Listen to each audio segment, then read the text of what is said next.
And in 10 years, man, I think, yeah. So half of all production, I think, will be EV. I think almost all cars produced will be autonomous in 10 years. Almost all. Now, the thing to bear in mind, though, is that new vehicle production is only about 5% the size of the vehicle fleet. So you think about how long does a car or truck last, and they last 15 to 20 years. So before they're finally scrapped. So new vehicle production is only roughly at most 1/15 of the fleet size. So even when new vehicle production, say, switches over to electric or to autonomous, that still means the vast majority of the fleet on the roads is not. It'll take another, 5 to 10 years before that becomes the majority of the fleet becomes EV or autonomous. But if you were to say go out 20 years, overwhelmingly things are electric, autonomous, overwhelmingly. Fully autonomous? Fully autonomous. So no one will have to touch the steering wheel if there is one? There will not be a steering wheel. In 20 years, it will be like having a horse. People have horses, which is cool. But so having a regular car will be like having a horse. Is that what you're saying? Yeah, yeah. And there will be people that have non-autonomous cars, like people have horses.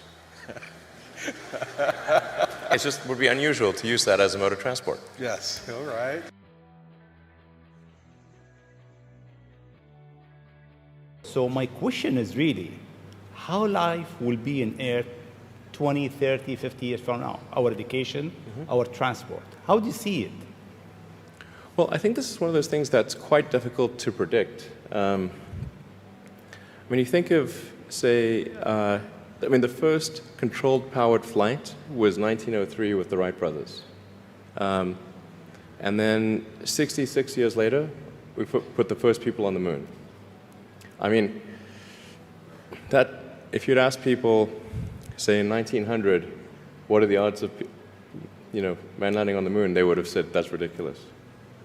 And if you try to talk to them about the internet, they would not even know what the heck what are you even talking about? Like, this sounds so crazy.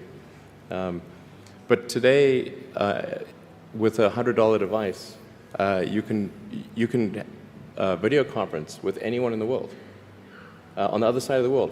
And if you have a Wi-Fi connection, it's basically free. Free to have an instant visual communication with anyone, or even with millions of people. With social media, you can communicate to millions of people simultaneously. You can Google something and ask any question. It's like an oracle of wisdom that you can ask almost any question and get an instant response. It would have been incredibly difficult to predict these things in the past, even the relatively recent past. So I think the one thing that we can be quite certain of is that any predictions we make today for what the future will be like in 50 years will be wrong. That's for sure. I mean, I think directionally, I can tell you what I hope the future has, as opposed to maybe what it will be, because this may just be wishful thinking. I hope we are out there on Mars and maybe beyond Mars, the moons of Jupiter.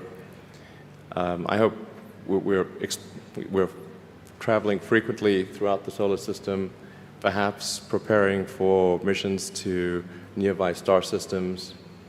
I think all of this is possible within 50 years. And I think that would be very exciting to do that.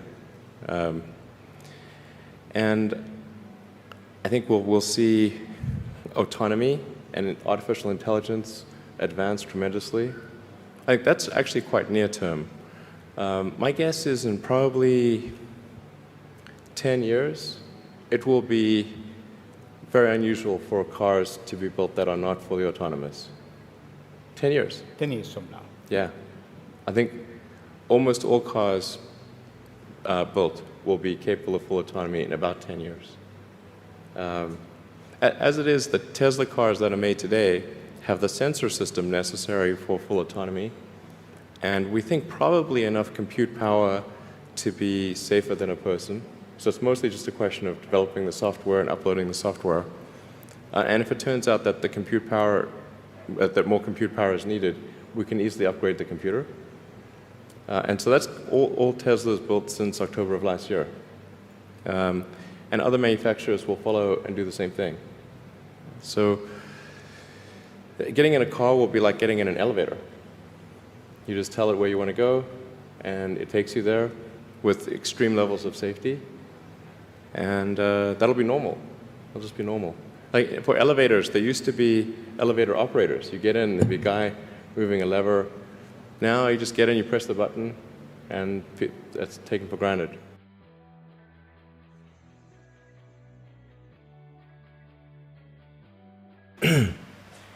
A lot of people think that when you make cars autonomous, that they'll be able to go faster and that will alleviate congestion. And to some degree that will be true.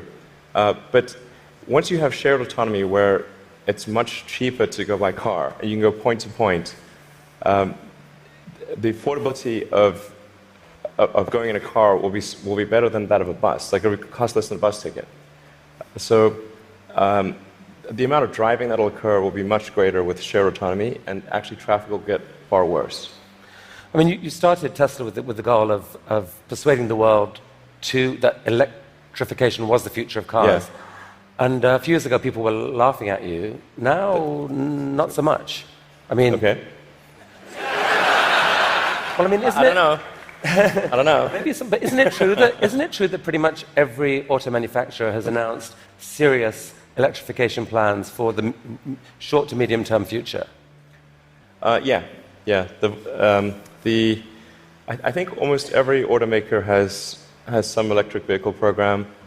They vary in seriousness. Some are very serious about transitioning entirely to electric, and some are just dabbling in it. And some, amazingly, are still pursuing fuel cells, but I think that won't last much longer. One of the things that people are so excited about is the fact that it's got autopilot.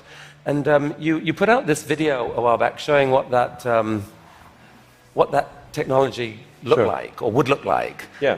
There's obviously autopilot in Model S right now. Yeah. What are we seeing here? Yeah, so this is using only cameras and a GPS. So there's no LiDAR or radar being used here. This is just using passive optical, which is essentially what a person uses. The whole road system is meant to be navigated with passive optical or cameras. And so once you solve cameras or vision, then autonomy is solved. If you don't solve vision, it's not solved. So that's why our focus is so heavily on having a vision neural net that's very effective for road conditions. Right, many other people are going the LiDAR route. You want cameras plus radar is most of it.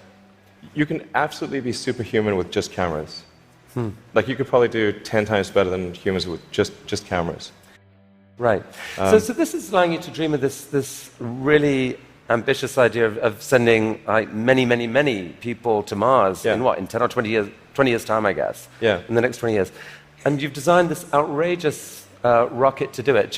Help us understand the scale of this thing. Well, I think visually you can see that's person. Yeah, and that's the vehicle. So if that was a skyscraper, that's like a 40. Did I read that? 40 stories. Yeah, maybe a little more. Yeah. The thrust level of this is really. This configuration is about 4 times the thrust of the Saturn V moon rocket. 4 times the thrust of the biggest rocket humanity ever created before. Yeah. I mean, as one does. Yeah. I mean, in units of 747, like 747 is only about a quarter million pounds of thrust. So there are for every 10 million pounds of thrust, there's 47.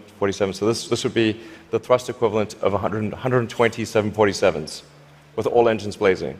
And so even with a machine designed to escape Earth's gravity, I think you told me last this thing could actually take a fully loaded 747, people, cargo, everything, into orbit. Exactly. This can take a fully loaded 747 with maximum fuel, maximum passengers, maximum cargo on the 747.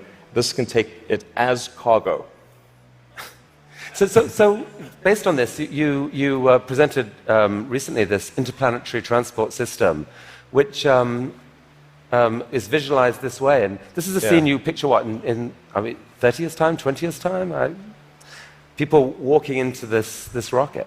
I mean, I'm hopeful it's sort of in the 8 to 10 year time frame. Aspirationally, that's our target. Our internal targets are more aggressive, but I think,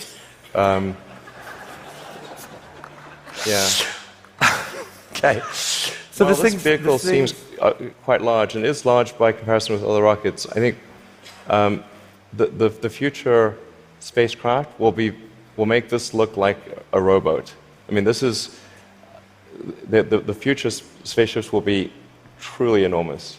Why, Elon? Because why do we need to build a city on Mars with 1 million people on it in your lifetime? Which I think is kind of what you've said you'd love to do. Yeah, I think it's important to have a future that is inspiring and appealing. I mean, I just think that there have to be reasons that you get up in the morning and you want to live. Like, why do you want to live? What's the point? What inspires you? What do you love about the future? And if we're not out there, if the future does not include being out there among the stars and being a multi-planet species, I find that it's incredibly depressing if that's not the future that we're going to have.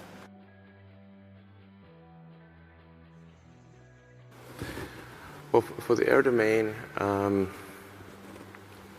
I think things are definitely going to go into kind of autonomous, locally autonomous drone warfare. Is where it's at, where the future will be. Now, I'm just saying, it's not. I want the future to be this. It's just this is what the future will be. Okay. Is autonomous drone warfare. And at a local level,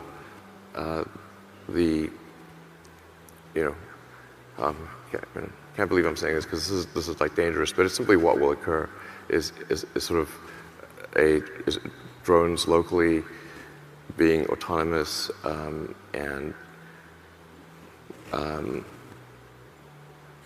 but I think we still want to retain sort of the authority to damage or destroy anything that isn't an autonomous drone. Keep that authority back here with a person in the loop. Okay. But it's the fighter jet era has passed. That is, it's just the fighter jet era has passed. Okay. So it's drones.